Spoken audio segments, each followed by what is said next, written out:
الأم وما أدراك ما الأم، هي نموذج رحمة يتحرك بين أظهر الناس ولا يلتفت إليه أحد بإجلال وتقدير إلا من رحم الله. الأم كتلة من الصبر وصورة حية للعفو والحلم. أماه لو النجمات تسكب نورها أماه شلالا، وكل حناجر الأطيار لو غنتك موالا، لو الأنسام طافت في رحابك تنثر عطرا، ما وفتك يا أماه ما وفتك مثقالا.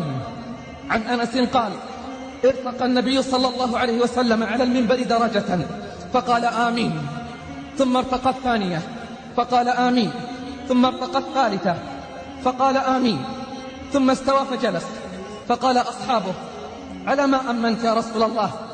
قال: أتاني جبريل فقال: رغم أنف امرئ ذكرت عنده فلم يصلي عليك، فقلت آمين، اللهم صل على محمد في الأولين والآخرين.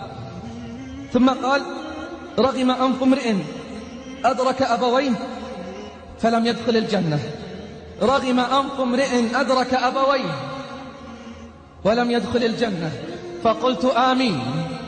فقال: رغم أنف امرئ أدرك رمضان فلم يغفر له، قلت آمين. قد يقول قائل: لماذا الأم دون الأب؟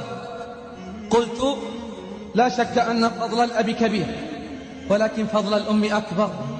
قال تعالى: ووصينا الإنسان بوالديه إحسانا حملته أمه كرها ووضعته كرها وحمله وفصاله 30 شهرا.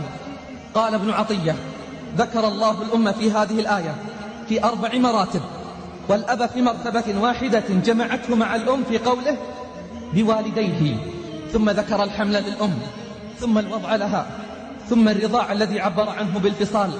فقدرها عظيم ومكانتها كبيرة وفضلها لا يعرفه إلا الله. لفضلك أمي تذل الجباه خضوعا لقدرك عرف أصيل، وذكرك عطر وحضنك دفء فيحفظك ربي العلي الجليل. لأمي أحن ومن مثل أمي رضاها علي نسيم عليل. حنانك أمي شفاء جروحي وبلسم عمري وظل الظليل. وبعد الله أرنو إليك إذا حل خطب وأثنى الكواهل حمل ثقيل. بدعواك أمي تزول الصعاب فدعواك أمي لقلبي سبيل. فيا أمي أنت ربيع الحياة ولون الزهور ونبع يسيل. على راحتي كم سهرت ليال وتلوع قلبك عند الرحيل. فدومي لنا بلسما شافيا وبهجة عمري وحلمي طويل، ولحنا شجيا على كل فاه، فمن ذا عن الحق منا يميل.